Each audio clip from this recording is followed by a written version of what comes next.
कल वाला मैं एक बार फिर से लिख देता हूँ। कल जो हम लोगों ने देखा था, सबसे पहले ये देखा था नंबर ऑफ मोल के बारे में। तो माइंड में हमेशा इसे रखना, इसे भूलना नहीं। हम लोगों ने देखा क्या था कि जो वन मोल होता है, वन मोल, वन मोल में कितने पार्टिकल थे? 6.022 10 पे पावर 23, इसे हम कहते थे वन मोल। और एक और चीज मैंने आपको बताया था, अगर कोई एलिमेंट लिखा हो जैसे कि 1H1 है, तो ये जो नीचे होगा इसका, इसके नीचे जो होगा, नीचे इसका होगा एटॉमिक नंबर, यानी ये इसका क्या है, ये इसका है एटॉमिक नंबर। और इसके ऊपर जो है ये क्या होगा इसका, ये इसका हो जाएगा एटॉमिक मास। और मैंने आपको कहा था कि जो एटॉमिक मास का यूनिट रखना है वो रखना है ग्राम पर मोल में। अब देखो मोल जो होता है MOLE, अगर यूनिट के टर्म में लिखोगे तो जो लास्ट वाला ई है इसे हम गायब कर देते हैं, यानी कि मोल का यूनिट मोल होगा। मतलब कि लेंथ का यूनिट आप मीटर लिखते हो ना, मैं कहूं कि लेंथ का यूनिट क्या होगा तो आप कहोगे मीटर होगा, ठीक है। ऐसे अगर मैं पूछूं मोल का यूनिट क्या होगा, तो मोल का यूनिट MOL होगा, यानी लास्ट का जो ई है वो हटा देना है। इस वाले में लेंथ का मैंने कहा मीटर होगा, ऐसे ही MOLE मोल का क्या होगा, सिर्फ MOL होगा, लास्ट का जो ई है उसे आपको हटा देना है, ठीक है। तो ये दो चीजें अपने माइंड में रख के हमने कुछ क्वेश्चन सॉल्व किए थे। हाँ, एक और चीज कि नंबर ऑफ मोल्स कैसे निकालेंगे, पार्टिकल कैसे निकालेंगे, थोड़ा वो देख लो। जैसे सबसे पहले अगर पूछ लेता है कि नंबर ऑफ मोल्स कैसे निकालोगे, नंबर ऑफ मोल्स, तो नंबर ऑफ मोल्स का जो फार्मूला होगा, अगर कोई एलिमेंट है उसका वेट दिया है, उसके लिए अगर निकालना है तो क्या निकालेंगे, फार्मूला होगा N इक्वल W/M। ये अपना माइंड में रखना, ये क्लास 11 क्लास 12 तुम कहीं पर भी एग्जाम दोगे, मोल कॉन्सेप्ट आता है तुम्हें जरूरत पड़ेगा। N इक्वल फार्मूला क्या, W/M। तो W क्या है यहाँ पे, W अपना है वेट, वेट या मास, मास ऑफ सब, कोई भी बोल सकते हो, मास ऑफ कंपोनेंट, ठीक है। अगर एलिमेंट है तो क्या बोलेंगे, मास ऑफ एलिमेंट, नहीं दोनों एक ही नहीं है, वही तो मैं बता रहा हूँ। जैसे यहाँ पे वेट और मास केमिस्ट्री के टर्म में जब लिखे जाते हैं तो दोनों का मतलब हम सेम समझते हैं। और फिजिक्स में क्या है, आप कहते हो वेट ग्रेविटी के ऊपर डिपेंड करेगा, मास नहीं करेगा, तो मैं उसकी बात यहाँ पे नहीं कर रहा हूँ, ठीक है।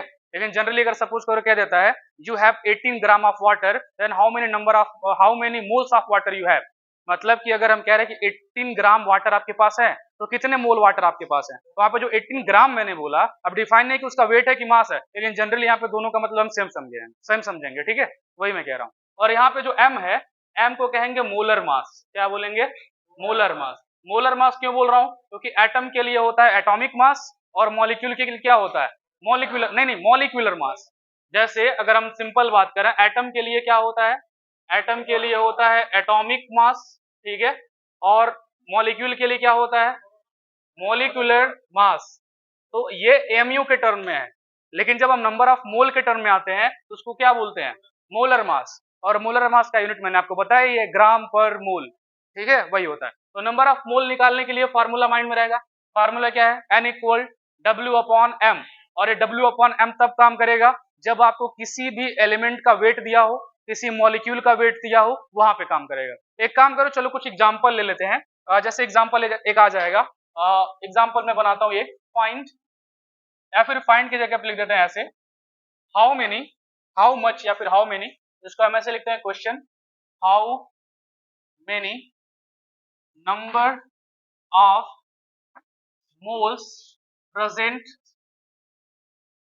Present in present in 36 gram of water, ये W है वाटर। क्वेश्चन है how many moles of, how many number of moles present in 36 gram of water. इसको ऐसे भी बोल सकते हैं कि how many number of moles, और यहाँ पे कह देता है ऑफ वाटर, तो बात सेम ही पड़ेगा। How many number of moles of water present in 36 gram of water. तो नंबर ऑफ मोल्स फाइंड करना है, आपको वेट दिया है कि नहीं दिया है, तो वेट अगर दिया है तो मैंने कहा फॉर्मूला आपको क्या लगाना है, फॉर्मूला आप लगाओगे N इक्वल W/M लगाओगे। तो वेट आपको देखना है, तो वेट कितना दे रखा है 36, ठीक है। मोलर मास वाटर का हम निकाल लेंगे, कैसे, ये मैं आपको निकालना हालांकि बाद में सिखाऊंगा भी, थोड़ा बहुत आप जानते हो इसलिए मुझे थोड़ा उतना दिक्कत नहीं है।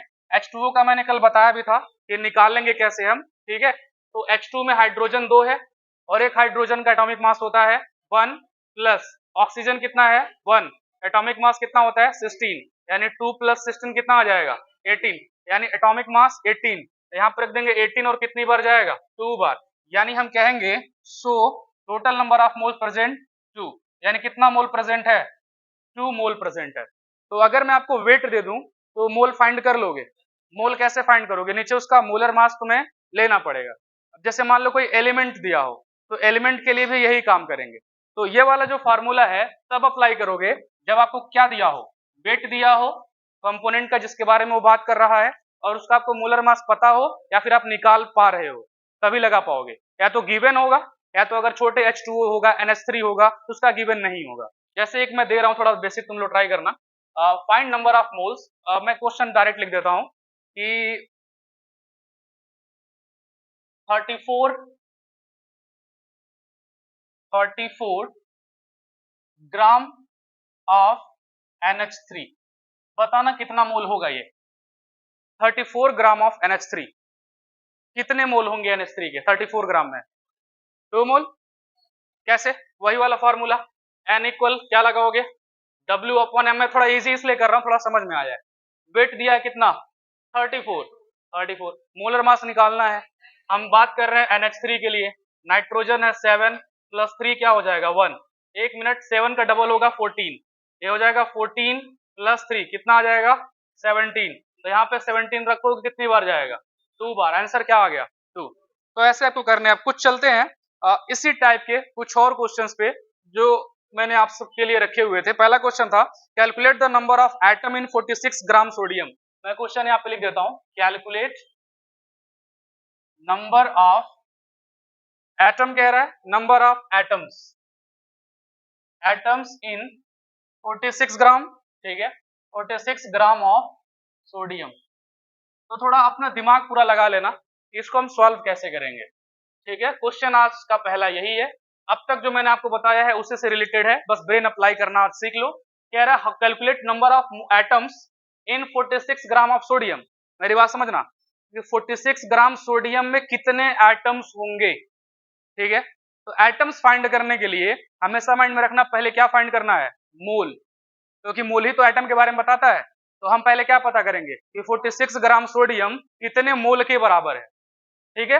मोल पता चल गया तो 6.022 10 पे 23 से क्या कर दो मल्टीप्लाई, उतने एटम आ जाएंगे। तो सबसे पहला काम क्या फाइंड करेंगे, how many number of moles of sodium present in 46 gram of sodium, find कर लेते हैं। फॉर्मूला क्या लगाएंगे, number of mole N equal W/M, W की वैल्यू 46, सोडियम की बात कर रहा है, सोडियम का कितना होता है एटॉमिक मास 23, यहाँ पे क्या रख दोगे 23, कितना आ जाएगा 2, कितना मोल 2 मोल। अब क्योंकि आप जानते हो, चूंकि आप जानते हो इसको हम थोड़ा सा ऐसे कर देते हैं, ठीक है।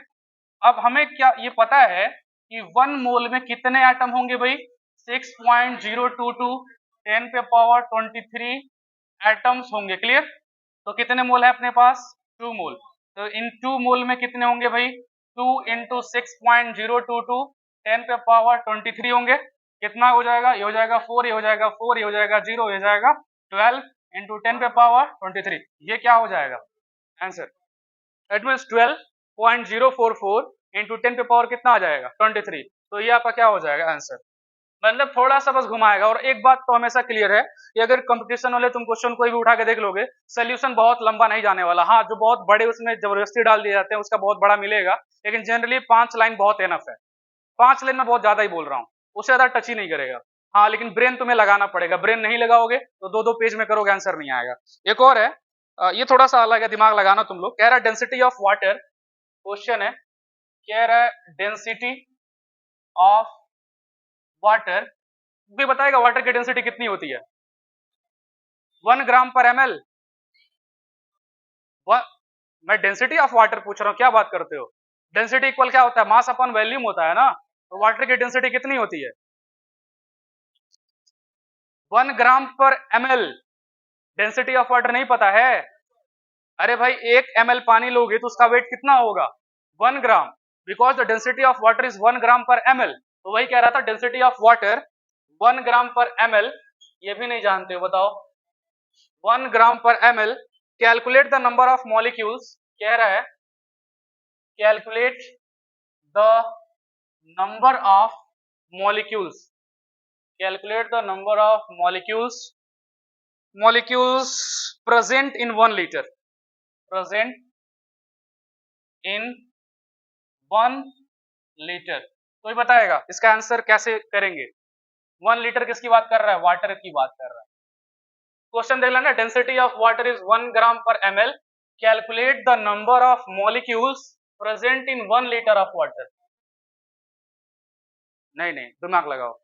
पूछ रहा है कि 1 लीटर पानी में कितने पार्टिकल होंगे। साफ साफ मैं बोलूं तो ऐसे ही, जैसे तुम एक गिलास में पानी लेते हो ना, ऐसे 1 लीटर वाला जो बॉटल आता है उसमें तुम पानी भर लो और अपने आप से क्वेश्चन करो कि इसके अंदर कितने H2O के मॉलिक्यूल हैं। नहीं समझे अभी भी? मतलब कि ये बॉटल कंटेनर जो भी तुम रख लो ऐसे, ठीक है, और इस कंटेनर का जो वॉल्यूम हो कितना हो, 1 लीटर हो। ऐसे ऐसे सपोज करो इसके अंदर पानी भरा है, तो तुमसे ये पूछ रहा है कि बताओ इसके अंदर कितने पार्टिकल हैं H2O के, H2O के कितने मॉलिक्यूल हैं इसमें, यही सवाल है। ठीक है, H2O के कितने मॉलिक्यूल्स हैं, ये क्वेश्चन ऐसे ही बनेगा। How many particles of water present in 1 glass of water, और आपको दे देगा स्टैंडर्ड 1 ग्लास का 250 ml है, मतलब 1 गिलास पानी में H2O के कितने पार्टिकल होंगे, ऐसे ही क्वेश्चन बनेगा। इसका कैसे निकालेंगे थोड़ा सा मैं तुम्हें हिंट कर देता हूं। मैंने भी थोड़ी देर पहले तुमसे कहा कि अगर पार्टिकल निकालना है तो सबसे पहले क्या फाइंड करेंगे? Number of moles. तो नंबर ऑफ मोल्स हमें पहले फाइंड करना है, क्लियर? तो कितने लीटर में फाइंड करना है भाई?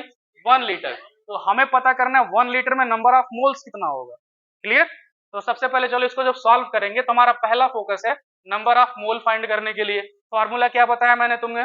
Number of mole equal weight upon molar mass, बताया ना? वेट हमें पता है? नहीं पता। मोलर मास पता है ना H2O का? वेट नहीं पता है। वेट की जगह पे बोला है 1 लीटर है और तुम्हें डेंसिटी दे रखा है, तो अगर थोड़ा सपोज करो वॉल्यूम कितना दिया है, 1 लीटर यहाँ पे दिया है ना, और डेंसिटी कितना दिया है, 1 ग्राम पर ml, क्लियर? तो मैं क्या चाहिए? मास चाहिए ना। तो फिजिक्स में फॉर्मूला बेसिक पढ़े हो कि नहीं? Density equal mass upon volume. वैसे मैं ये सब नहीं करता। हाँ क्यों आएगा, बिल्कुल आएगा, मैं कब कह रहा नहीं आएगा। Density equal mass upon volume. Density तुम्हें पता है कितना? 1। मास तुम्हें निकालना है, मास छोड़ दो। वॉल्यूम कितना है? 1। ये लीटर में है, केजी में है? माइंड, एक मिनट, ये ml में, इसको भी ml में करना पड़ेगा ना, दोनों यूनिट को सेम में करना पड़ेगा ना। तो ये कितना हो जाएगा? 1000 ml। ये कितना हो जाएगा? 1000 ml। ये इधर आएगा, तो मास इक्वल कितना आ गया? 1000। अब यहाँ पे ग्राम था तो यहाँ पे क्या आएगा? ग्राम। यानी कितना ग्राम आ गया? 1000 ग्राम। किसका वेट है वो? वाटर का। तो तुम्हें अब मिल गया कि नहीं मिल गया? देखो W की वैल्यू कितनी आ गई? 1000, क्लियर? एंड मोलर मास तुम्हें H2O का निकालना है, किनारे निकाल लो।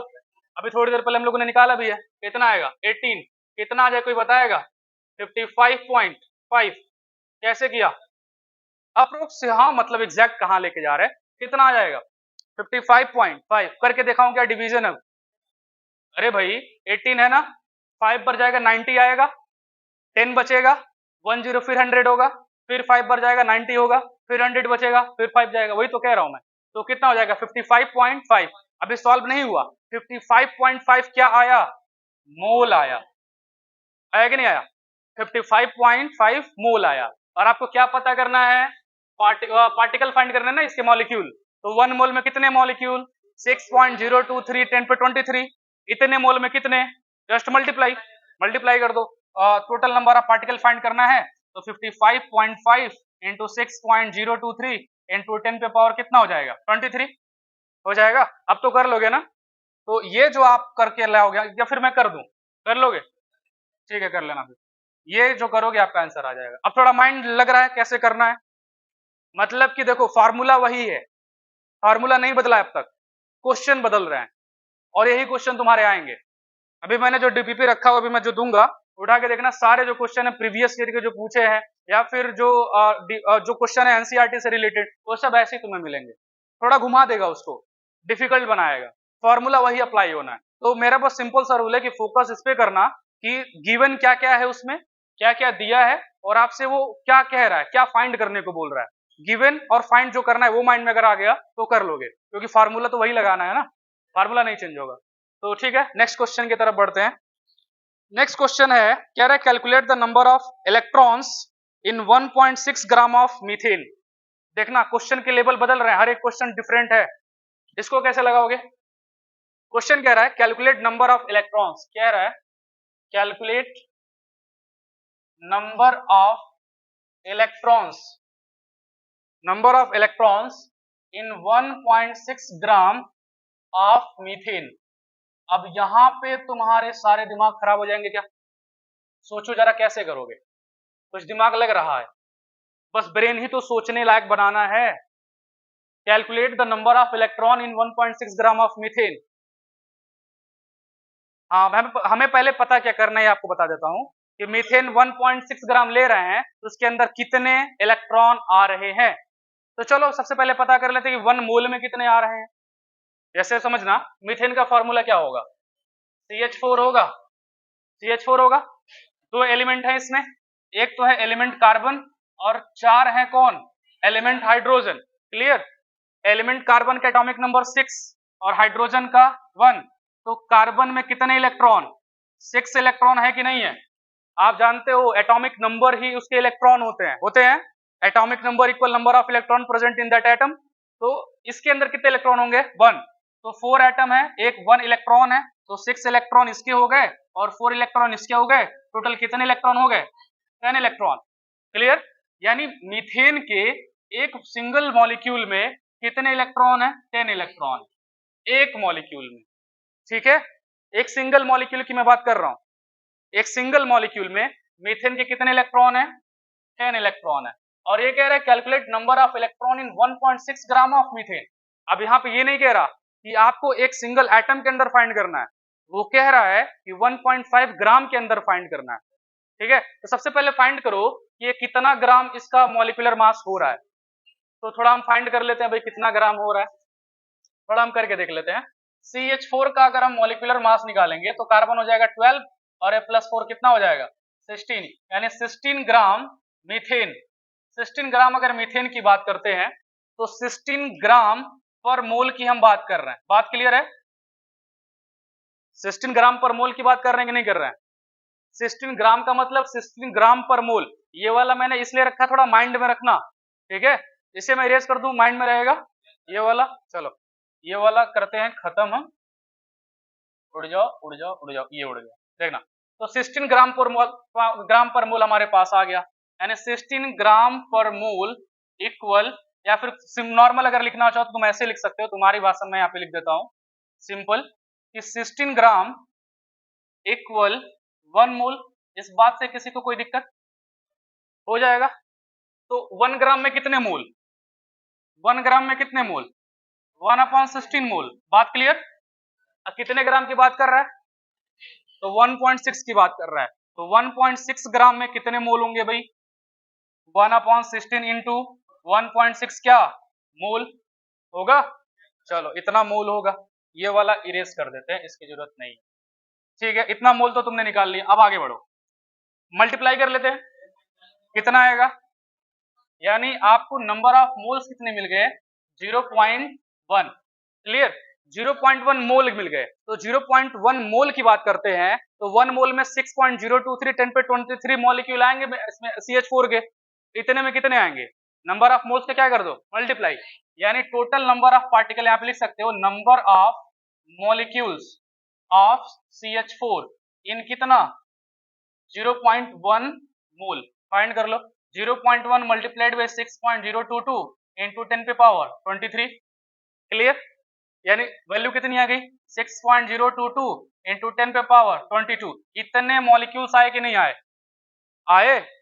तुम्हें क्या सिखाया मैंने थोड़ी देर पहले निकाला था कि 1 मॉलिक्यूल ऑफ मीथेन में कितने इलेक्ट्रॉन? 10 इलेक्ट्रॉन। इसने मॉलिक्यूल में कितने इलेक्ट्रॉन? जस्ट मल्टीप्लाई 10 का, यानी 6.022 इंटू 10 पे पावर 22 मल्टीप्लाइड बाई 10। आंसर क्या आ गया? 6.022 इंटू 10 पे पावर 21। ये है। यानी 1.6 ग्राम मीथेन में कितने एटम आएंगे? सॉरी, कितने इलेक्ट्रॉन आएंगे? क्या हुआ किसमें? अरे नहीं समझे, मेरी बात समझो। मैं कह रहा हूं कि एक मॉलिक्यूल में 10 इलेक्ट्रॉन, तो 2 मॉलिक्यूल में कितने इलेक्ट्रॉन? 20 मल्टीप्लाई कर रहे कि नहीं कर रहे? तो वही तो बात है ना, यहाँ पे ये नंबर ऑफ मॉलिक्यूल निकाला हमने, निकाला ना। अभी थोड़ी देर पहले आप कह रहे थे कि 1 मॉलिक्यूल में 10 इलेक्ट्रॉन, तो 3 मॉलिक्यूल में कौन माइनस करेंगे यहाँ पे? अच्छा अच्छा, हाँ ये कह रहे हो, मैंने माइनस कर दिया। हाँ मुझे लगा कि कुछ और कह रहे हो, ये बोलो कि यहाँ पे छोड़ दिया आपने। अब ठीक है, समझ गए हो ना क्या कह रहा था मैं? समझे हो ना? मतलब मैं कह रहा था कि एक मॉलिक्यूल में 10 इलेक्ट्रॉन, तो इतने मॉलिक्यूल में कितने होंगे, जस्ट मल्टीप्लाई, वो मैंने पावर घटा दिया था, ये देख रहे थे। ठीक है, लिखोगे क्या इसको? नेक्स्ट क्वेश्चन की तरफ चलूं? समझ रहे हो क्वेश्चन को? अभी स्टैंडर्ड नहीं है ये, अभी हम बहुत बेसिक चल रहे हैं। हाँ सही बता रहे हैं, बेसिक चल रहे हैं अभी स्टैंडर्ड आया नहीं है। अभी मैं देख रहा हूँ तुम वहां तक पहुंच रहे हो कि नहीं पहुंच रहे हो, सोचना तो पड़ेगा। मतलब केमिस्ट्री के ये जो मैं भी लगा रहा हूँ, जो भी जितने भी हैं, फार्मूला तो एक ही है ना, अभी फार्मूला एक ही है, लेकिन सोचना बहुत ज्यादा पड़ेगा। तो सोचने की कैपेसिटी डेवलप कर लोगे तो कर ले जाओगे, नहीं तो फिर अटकोगे, परेशान होगे, दिक्कत होगा, तकलीफ होगी, होगी कि नहीं होगी? बढ़ू आगे। कह रहे कैलकुलेट द नंबर ऑफ, कहाँ चला गया मैं? हाँ, calculate the number of moles, ये वाला मैं कह दो फाइंड कर दूंगा। कह रहा है calculate number of moles, number of moles comma molecules and protons in 64 gram O2। तो जैसे पिछला वाला था मैंने तुमको दे दिया, चलो मैं लगा के बता देता हूं कैसे करना है, थोड़ा तुम हिंट करना अपने माइंड से। कैलकुलेट क्या कह रहा है? नंबर ऑफ मोल्स, मॉलिक्यूल्स और प्रोटॉन। तो सबसे पहले क्या फाइंड करेंगे? मोल्स। तो नंबर ऑफ मोल्स का formula N equal W/M। W दिया है कितना? 64। ध्यान से सुनना, ऑक्सीजन 2 दिया है, अगर O2 दिया है, O2 दिया है ना, 2 इंटू 16 कितना हो जाएगा? 32। इसका मोलर मास आ गया 32, कैंसल करो कितना आ जाएगा? 2, यानी 2 मोल आपके पास आ गए। तो नंबर ऑफ मोल अगर आपके पास 2 आ गए, तो नंबर ऑफ मोल्स अगर 2 आ गए तो मॉलिक्यूल्स नहीं फाइंड कर लेंगे? तो मॉलिक्यूल्स अगर फाइंड करना है तो 2 इंटू कितना कर देंगे? 6.02 10 पे पावर 23। ये क्या हो जाएंगे आपके पास? मॉलिक्यूल्स हो जाएंगे। क्लियर? पहला आंसर ये हो गया, दूसरा ये हो गया। कह रहा प्रोटॉन फाइंड करिए, तुम्हें पहले पता कर लेना होगा कि O2 में कितने प्रोटॉन होंगे। भाई O2 है कि नहीं है? O2 मतलब 2 ऑक्सीजन से बना है कि नहीं बना? तो अगर 2 ऑक्सीजन से ये बना है, इसको मैं ऐसे दिखा देता हूं, ये आ जाओ भाई, हाँ ये 2 ऑक्सीजन से ये बना हुआ है। तो O2 में ऑक्सीजन के 2 मॉलिक्यूल हैं, सॉरी ऑक्सीजन के 2 एटम हैं, एक एटम में कितने प्रोटॉन होंगे? नहीं, फॉर्मूला वही होता है ना, number of electron equal number of proton equal number of atomic number. Oxygen का एटॉमिक नंबर 8, तो एक एटम ऑफ ऑक्सीजन में 8 प्रोटॉन, तो 2 में कितने होंगे? 16, यानी कितने प्रोटॉन होंगे? जस्ट इसमें किसका मल्टीप्लाई कर दो, यानी 16 मल्टीप्लाइड बाई 2 मल्टीप्लाइड बाई 6.022 10 पे पावर 23। ये आंसर हो जाएगा, हो जाएगा। कुछ डिफिकल्ट नहीं है, थोड़ा सोचना है, बाकी तो हो ही जाएगा। आते हैं नेक्स्ट क्वेश्चन पे। कह रहा है मास ऑफ वन एटम, अच्छा रुको मैं लगाता हूं। क्वेश्चन है, कह रहा है mass of one atom of an element, mass of one atom of an element is 6.64 10 पे power -23 gram. Calculate number of gram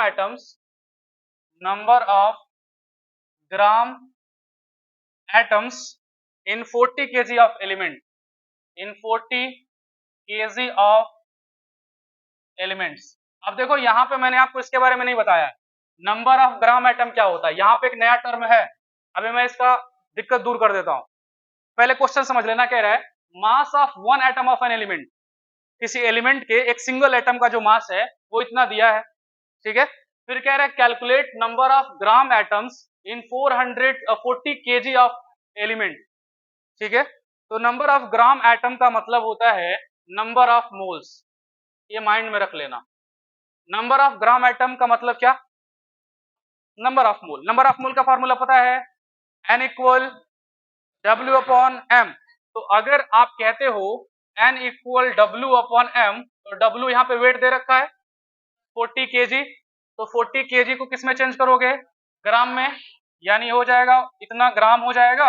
अब थोड़ा ध्यान सुनना, एलिमेंट के एक एटम का आपको वेट दे रखा है, तो 1 इन नीचे रखेंगे, नीचे क्या रखते हैं? मोलर मास, 1 मोल का मास। तो 1 एटम का मास इतना, तो 1 मोल का फाइंड करने के लिए क्या करोगे? 6.022 10 पे पावर 23 का मल्टीप्लाई, यानी हमारा जो मोलर मास होगा वो होगा 6.64 10 पे पावर -23 मल्टीप्लाइड बाई 6.022 10 पे पावर 23। ये आपका कैंसिल हो जाएगा, जस्ट अपोजिट है ना, कैंसिल हो जाएगा। और 6 अप्रोक्स कितना आ जाएगा? 36 आ जाएगा। अब मतलब अप्रोक्स में कह रहा हूं, तो कैंसिल करोगे तो अप्रोक्स कह सकते हो कितना आ सकता है भाई? अप्रोक्स में कह रहा हूं, अप्रोक्स में कह रहा हूं, अप्रोक्स आएगा 1000। अप्रोक्स में कह रहा हूं, पता है अप्रोक्स कैसे मैं लगा रहा हूं? ये आपको दिख रहा है 6 6 36 आ रहा है, ये 6 है, इसका भी 6 है, मतलब 40 के आसपास आएगा, 49 पॉइंट समथिंग कुछ आएगा। तो मल्टीप्लाई करके इसको पूरा काट सकते हैं, क्या बचा? तो इसीलिए मैं लिख दे रहा हूं अप्रोक्स 1000 हो जाएगा। हाँ, जो कुछ भी आए 39.84 अगर आ रहा है तो उसको 40 नहीं मान सकते हैं, अप्रोक्स 40 मान सकते हैं ना। तो 40 से 40 कैंसिल, बचा क्या? 1000। तो अभी अगर कहीं किसी भी क्वेश्चन में नंबर ऑफ ग्राम एटम्स कहता है तो क्या समझोगे? नंबर ऑफ मोल्स, यानी नंबर ऑफ मोल्स को ही एक अलग टर्म में नंबर ऑफ ग्राम एटम भी कहा जाता है। हो जाएगा। टाइम हो गया क्या? हाँ, आगे कंटिन्यू करूं? हाँ, देख लेना बारिश भी शायद आने वाला है। नहीं आएगा, चलो आगे बढ़ते हैं। Calculate the number of carbon, oxygen and sodium atom in 53 gram Na2CO3। बहुत अलग क्वेश्चन है ये, जरा ये वाला माइंड में रखना। क्या रहा है? Calculate the number of, number of what? Carbon, oxygen, sodium atoms in कितना? 53 ग्राम, 53 ग्राम Na2CO3, Na2CO3। चलो क्लियर हुआ। थोड़ा ध्यान सुनना, अब यहाँ पे ये थोड़ा सबसे अलग है, लेकिन माइंड में रखना फॉर्मूला अभी भी वही रहेगा, ना फॉर्मूला बदला ना कॉन्सेप्ट बदल रहे हैं। क्वेश्चंस कह रहा है calculate the number of carbon, oxygen, sodium atoms in 53 gram Na2CO3। घबराना नहीं, हौसला बनाए रखना। हौसला है? कहाँ है? अंदर है। थोड़ा समझना, number of carbon, oxygen, sodium atom कह रहा है, तो इसको आयोनाइज करने से अच्छा है जरा थोड़ा सा जनरल में दिमाग लगा के बताना कि इसके अंदर सोडियम एटम कितने हैं। साफ साफ दिखाई दे रहा है कि टू सोडियम एटम है आपके पास, ठीक है। कार्बन का कितना एटम है भाई? कार्बन का 1 एटम है, तो यहां लिख देना 1 एटम किसका है? कार्बन का है, ठीक है। और क्या बचा है? ऑक्सीजन, 3 एटम किसके हैं? ऑक्सीजन के हैं। क्लियर? तो ये कब की बात कर रहा है? 1 मोल की। यहाँ पे 1 मोल नहीं लिखा, लेकिन ये है। कभी भी अगर आप डील करते हो किसी मॉलिक्यूल के साथ, एटम के साथ, तो हमेशा उसे आप कितना मानना? 1 मोल मानना। क्लियर?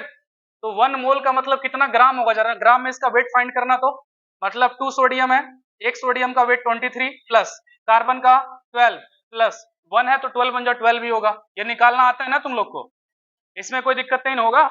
यानी 23 कितना हो जाएगा? 46 हो जाएगा, ये हो जाएगा 12, और ये कितना हो जाएगा?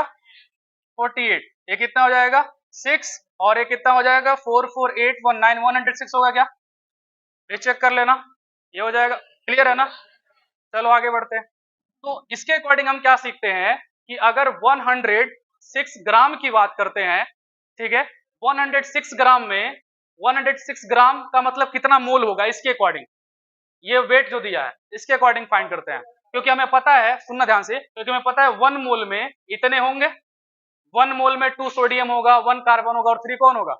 ऑक्सीजन होगा। क्लियर? तो हमारे पास कितने नंबर ऑफ मोल है, जरा ये फाइंड कर लेते हैं। Number of mole N equal W upon M, N equal W upon M होगा कि नहीं होगा? N इक्वल अगर W अपॉन M होगा तो वेट फाइंड करो, वेट दिया 53, मोलर मास 106 कटेगा तो कितना आएगा 0.5, तो 0.5 की बात कर रहा है। क्लियर? तो थोड़ा सोच के देखो 0.5 मोल की बात कर रहा है। 1 मोल में क्या देखिए 1 मोल कहाँ है, ये 1 मॉलिक्यूल है, 1 मॉलिक्यूल है, 1 मोल में कह रहा हूँ, 1 एटम बोल सकते हो उसको। हाँ लेकिन इसका हमने निकाला है मोलर मास, तो मोलर मास के अकॉर्डिंग चलो पहले पूरा नंबर ऑफ मोल फाइंड कर लेते हैं। ये माइंड में रखना कितना मोल आया है 0.5 मोल। मैं जरा इसको इरेज कर देता हूँ, ये वाला 0.5 आ जाओ भाई।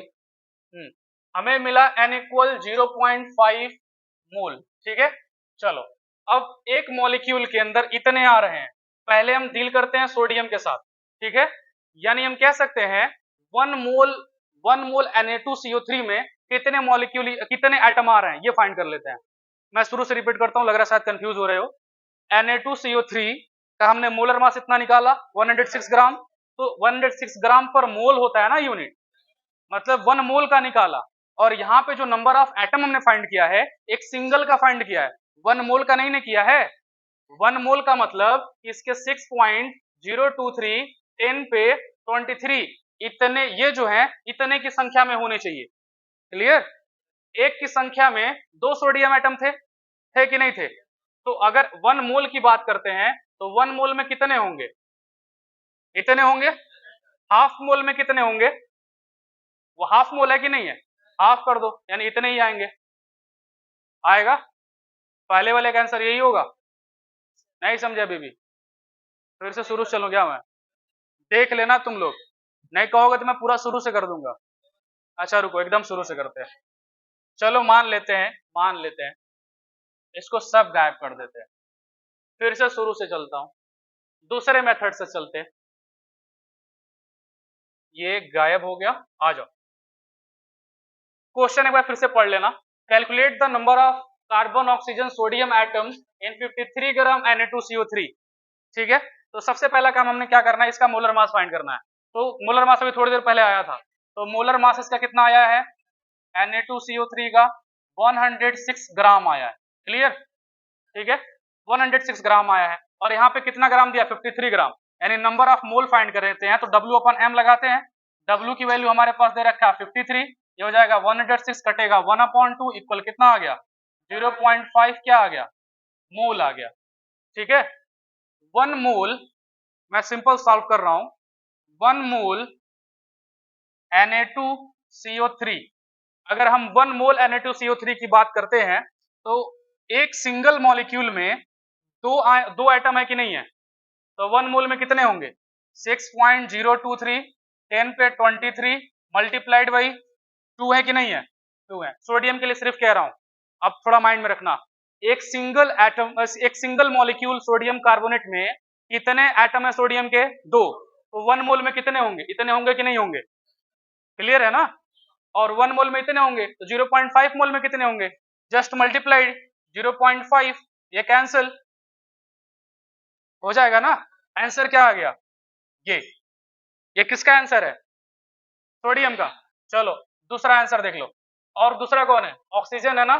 सेम यही अप्लाई करना कि 1 मोल कौन Na2CO3 में कितने एटम है भाई ऑक्सीजन के, 3 एटम है, तो 3 एटम है। और 1 मोल में फाइंड करना हो तो 6.033 10 पे 23 इतने एटम होंगे ना उतने एटम। और कितने में फाइंड करना है 0.5 में, यानी 1/2 में। तो ऐसे कर लेंगे 3 इंटू 6.023 10 पे पावर 23 डिवाइडेड बाई 2। 0.5 का मतलब 1/2 ही तो होगा, 2 3 जा कितना हो जाएगा 6, यानी 3 3 जा 9 10 पे पावर 23 ये होगा। अब तीसरा फाइंड कर लोगे ना, नहीं समझे अभी भी, समझ गए ना? ठीक है, लिखना हो लिख लो।